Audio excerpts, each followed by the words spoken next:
really are the first steps to this process.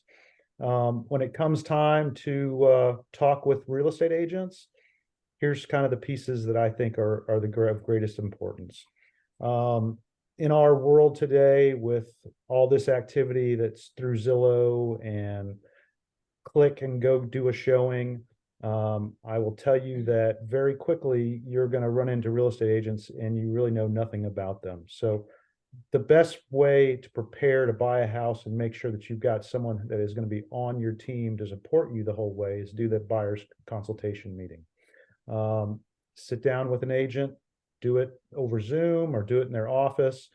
And they should be asking you questions about your family, your wants, your needs, getting an idea of what type of budget you're looking for, making sure that you haven't just talked to a quick loan officer who's now told you that your pre-approval is at 600,000, but budget-wise, you really should be at like 450, right?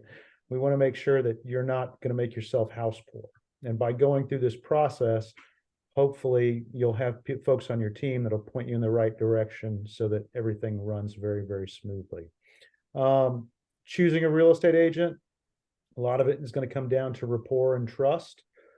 Someone that you can work with, someone that you believe is on your team. Since I've been in the business, the way I've always looked at this is I'm not a salesperson. I am an advisor and an educator. And a lot of that comes from what I did when I was in the military. All right.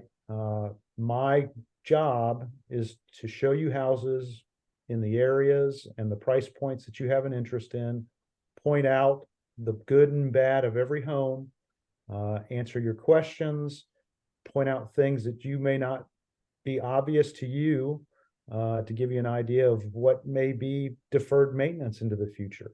So I come about this from a very different standpoint from being a salesperson.